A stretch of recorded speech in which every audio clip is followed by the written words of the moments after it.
This is a devlog for week 101.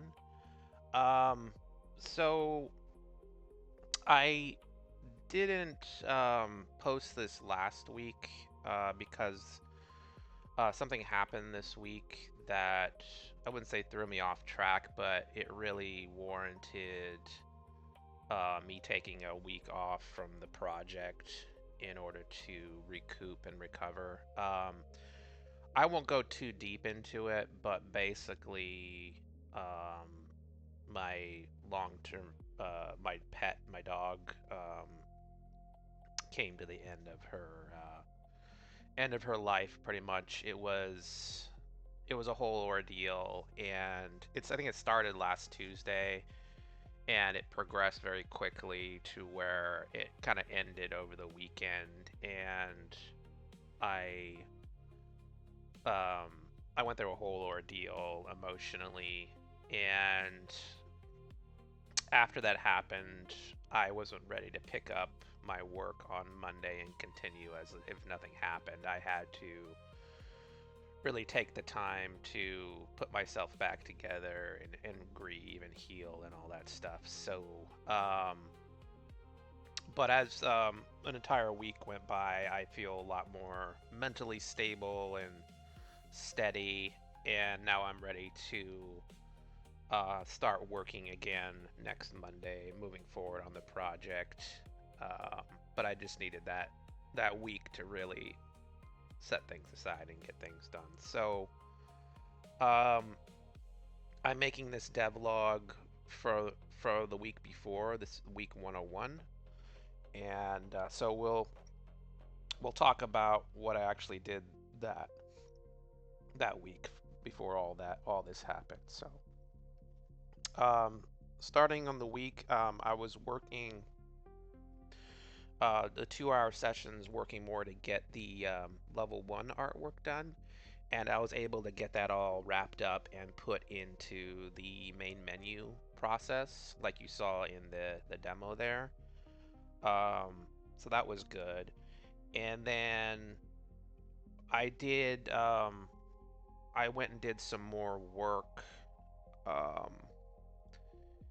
on the melee functionality um, from last week. So basically, um, I added sound effects for like um, when you're attacking and stuff, and like you just really finalized and polished up the actual whole functionality for like to get it up to like its prototype. And then lastly, I added hitbox detection for enemies, kind of like projectiles. So where if you come in contact with an enemy, it'll actually do damage and all the other stuff, just like a projectile would when you hit an enemy. So um, that kind of I felt good about the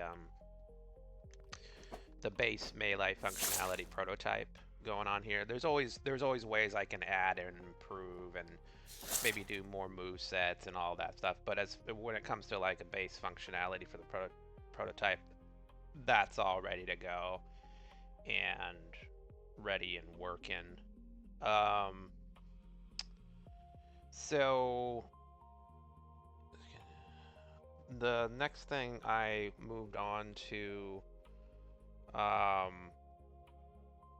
was doing one of the things that was broken for some reason was the enemy um, behavior tree, and I had to fix that up before I did anything else. I had to get this working again, and basically in my process, through testing and stuff, I was trying to figure out why is it not, why is this not loading? Why is there an error? Why is it broken?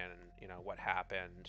And so I started to like rebuild the whole thing clean from scratch because I had copied over this base one from another one and did like a quicker rebuild, but I still had the problem where this would actually, it would break after some point and you'd not be able to see or debug visually. So I started to rebuild, piece by piece from scratch until I actually hit what was actually causing. It wasn't saying where it was, but it was like one of these sub trees. If I went in, there was like a little red error here, and it wasn't telling me that, but like as soon as I fixed that, everything kind of fell into place. So I went in back and kind of kind of just fixed that error and then reloaded, like made a copy and reloaded my old original graphs and then discarded my new rebuild, and everything was back to where it was. It was no longer breaking every time I loaded a new one. So that took some doing to figure out and get done, but so once I got that fixed up, um, I moved on to the next issue, which was a smaller issue, but still the same, was being able to aim my weapon um, at enemies, like the auto targeting. Um, if they are actually on a higher elevation, so using this ramp, if they're up there, it'll actually pick them up and then raise the weapon to hit them. If they're on the stairs, or if I'm at the top of the stairs and they're at the bottom, it will be able to pick them up. So it just took a little adjustment and testing, but that wasn't too bad. The next thing was when I was testing the first boss, I wanted to actually separate the way the energy controller recharges the enemies for the shared systems, like shooting and stealth and then shield.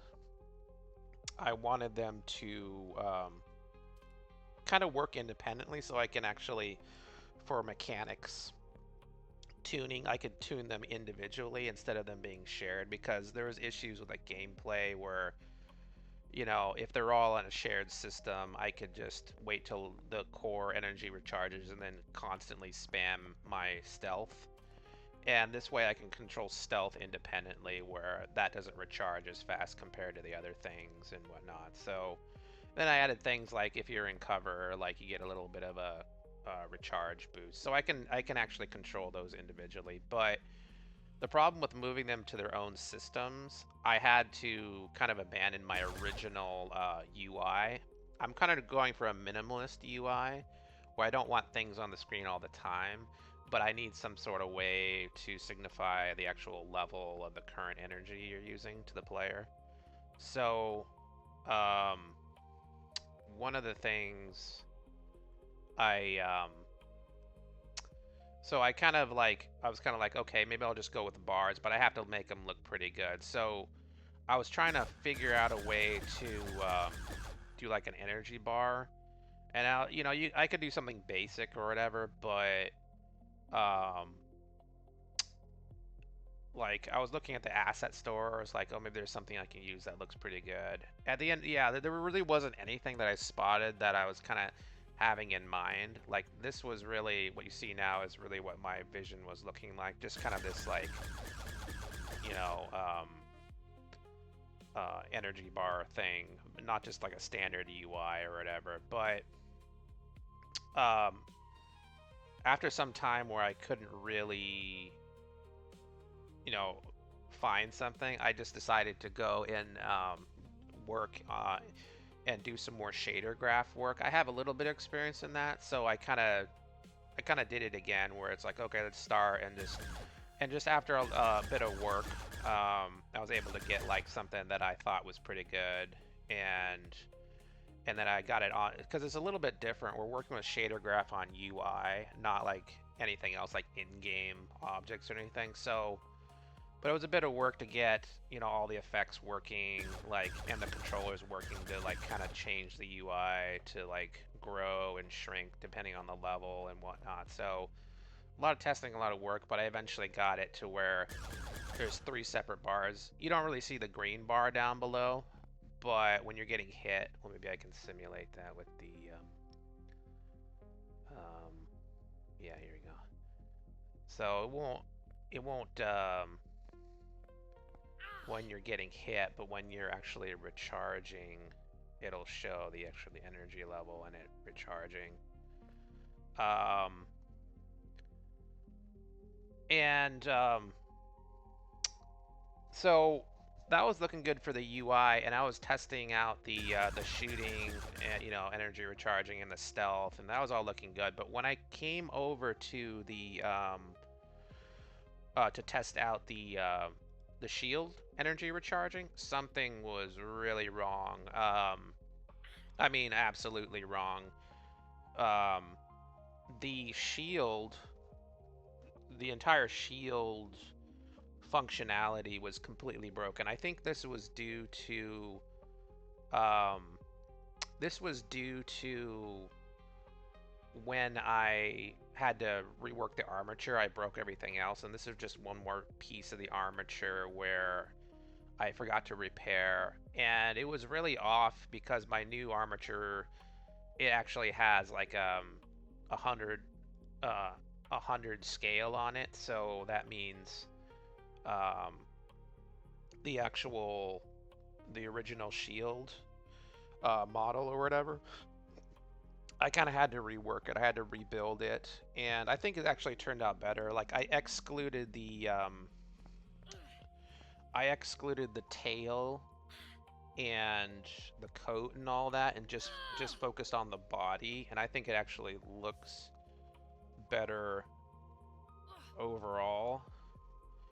Um, as like a shield, so it's like a body shield, and there's no tail, there's no hair. It's just like over the body. I think it works a little better than having like the coat included and all that kind of thing. So um, that was a plus, but I had to go and test and figure out why. Um, I had to go and test the actual material and the shader to actually figure out which property needed to be scaled to uh, that 100. Yeah, if you look at the rig, like one of the things I have to live with, because I can't go and refactor the model again. But if you look at the main armature, it's at 100 scale, so that throws everything off. Where now my shield model, there's a certain parameter where you have to scale it.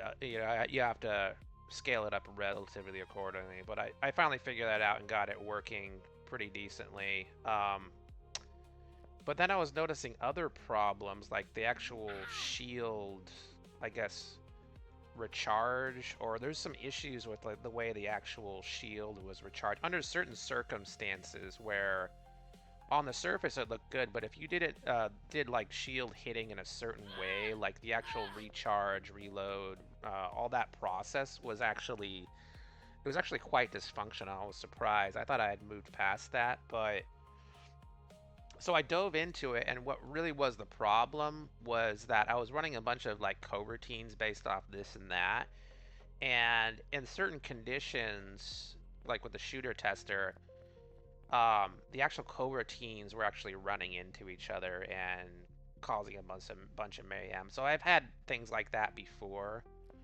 So I really went in and actually sorted out and got more control over my coroutines so that it was actually working properly. And I think it's actually a much better result overall.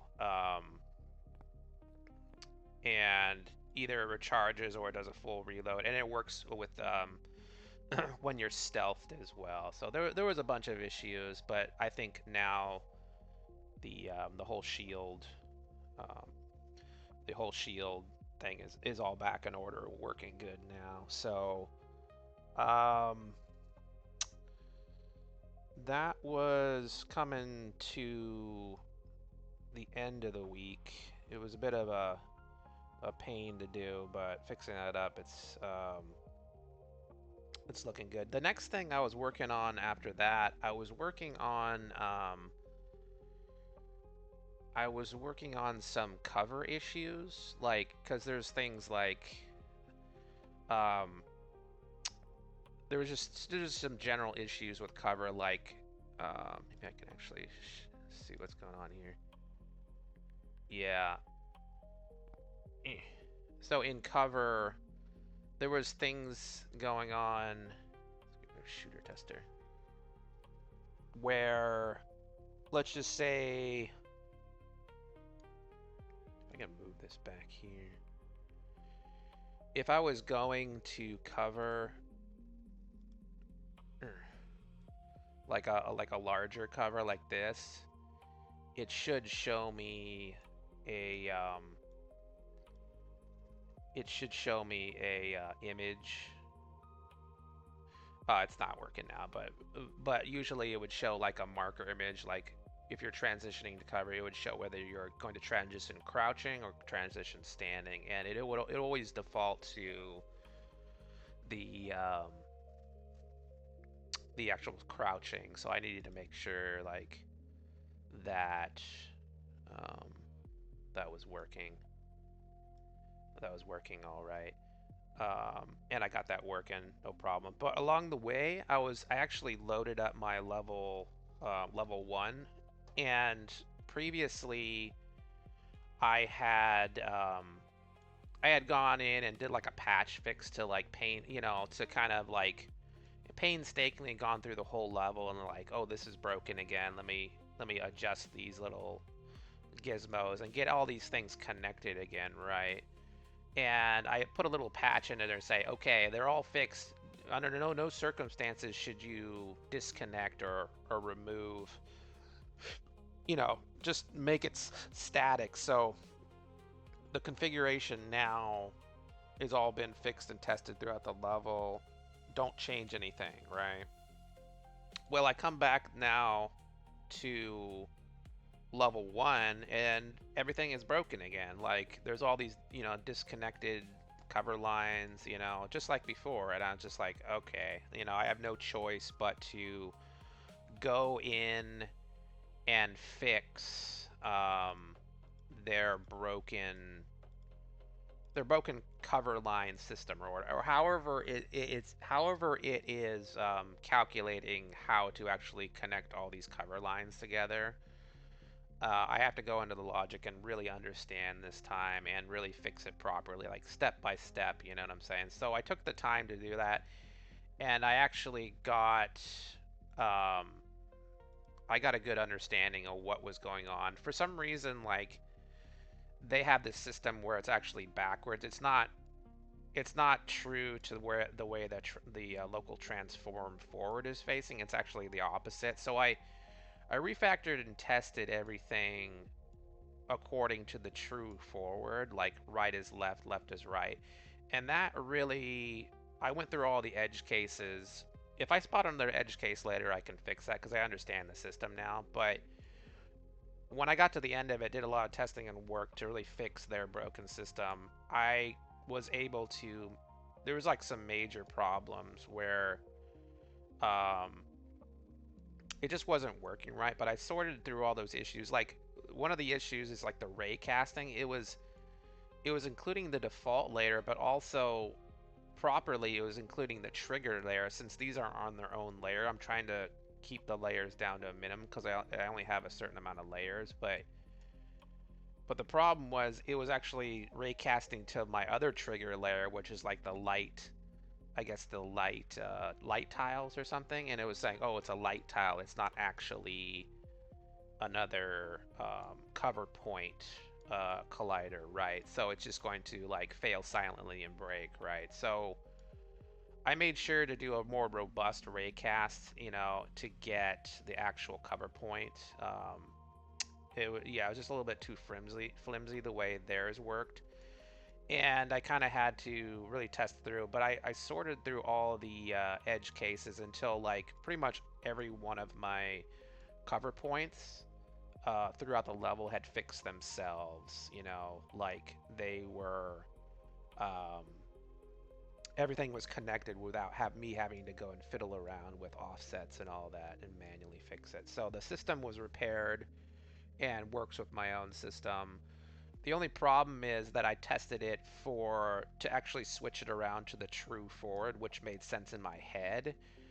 But the corresponding system of like the cover navigation was still making the assumption that right is left and left is right. So my fix was actually to keep my current logic, but just switch around the assignments in the end.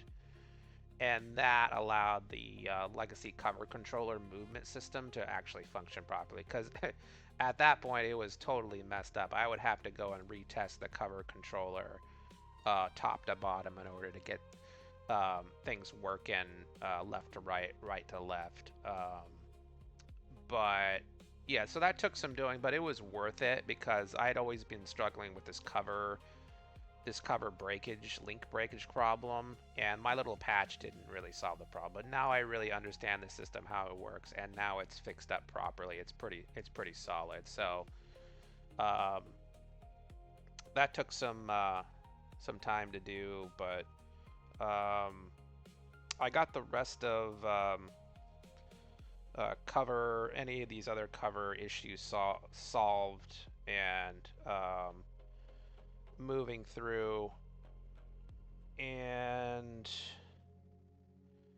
I think that was pretty much around the end of the week.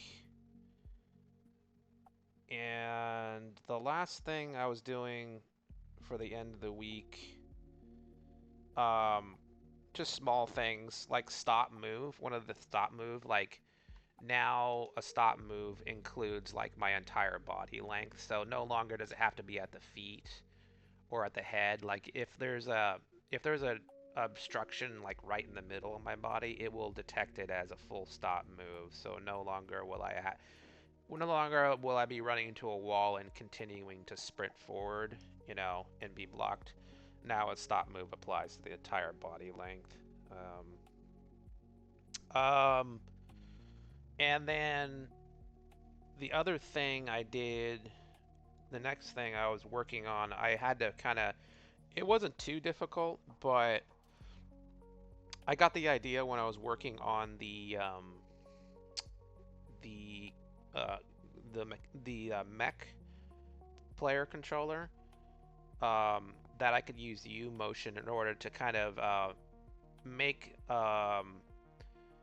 make actual diagonal animations instead of like before. Is like when I was doing diagonal walking, it would not be a proper blend of like side to side walking and forward to back. There needed to be an intermediary per direction to actually cover the diagonal directions.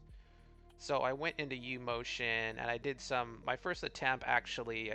I got the animations, but it wasn't looking quite right. I think the solution was actually apply like an additive offset of the root animation to a certain degree, like a 45 degree, and that allowed the feet to actually traverse in the right direction while me pointing forward and and working diagonal.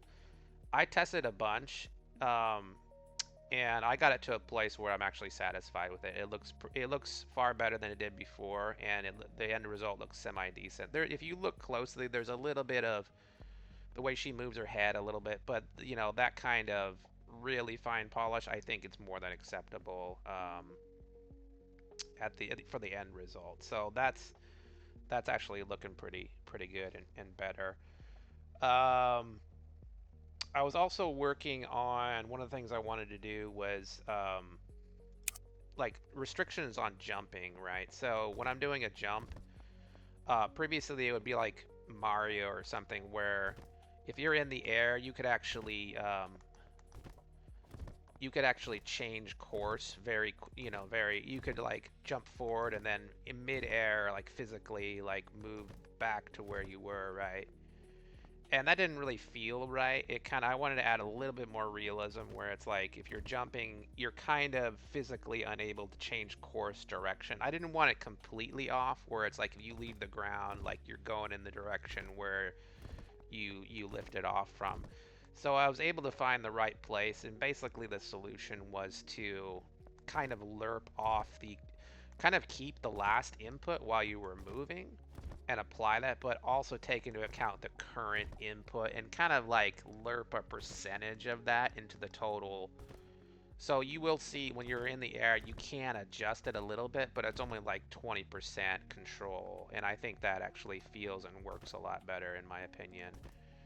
Um, so that and just, solving a bunch of little issues. But I think I got down at the end of the week to my very last player issue, player feature or functionality that I wanted to take care of. Um, but I didn't quite get that finished at the end of the week. That one had to do with I wanted to do something where I could actually send a signal or a trigger or something. Like I can imagine like a big robot or something hitting me hard, and there'd be like maybe like a physics collision or something I could apply like a physics push where I'd move in a certain direction. But also like the point is like having like a knockdown and get up functionality, and I already have the ragdoll kind of set up for the snake. That's the next logical kind of step forward. I could just imagine getting hit by a big enemy, and it kind of pushes me in that direction a little bit, and maybe knocks me down like with a ragdoll. And then after some time, I kind of lerp off the ragdoll and I play like a kick up animation from my back or whatever, like getting back up.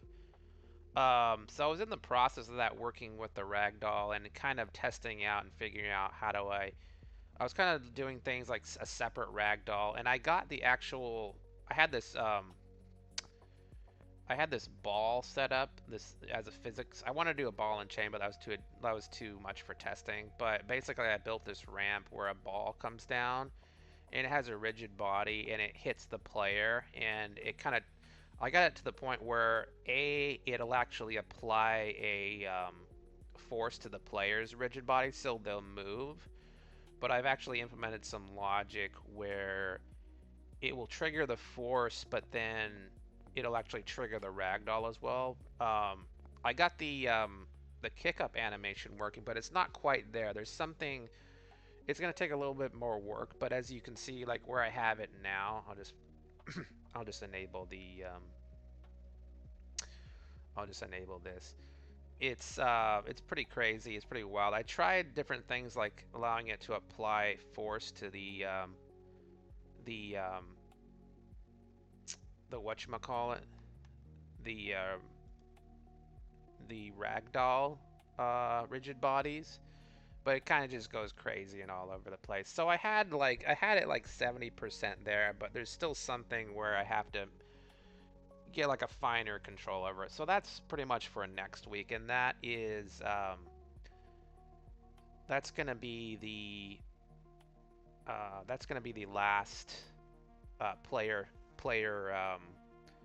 feature that I'm going to do for this epic leg, or wrap that up and pass it to main, or push it to main. And then I think the next thing is going to be all about, if I'm not mistaken, it's going to be about the new prototype system of actually collecting resource crystals in order to do some sort of prototype for like weapon upgrades. So we have sort of like a very basic RPG system, I guess, if you want to say that. Just so there's something there in the game instead of like, everything's static and damage is static. You can actually, scratch that itch for a little bit of collection for players who like that sort of thing, and also, a little bit of upgrade to add a little bit of dynamicism, whatever, to the game. So that's what's going to be for next week, and there's a couple things in that epic, but the next epic after that is working on more work on the enemy AI. There's a whole epic after that, and then after that we finally get to our level 1 final gameplay pass for level 1. But this is week 101, I think. Was it 102, 103, 104? Yeah, so 3 more weeks until we're officially at the 2-year mark for this project. So, yeah, so rough week last week, but I'm ready to continue the project and keep moving it forward until the end. That's just life, and life goes on. So, thanks for tuning in, and we will see you next time.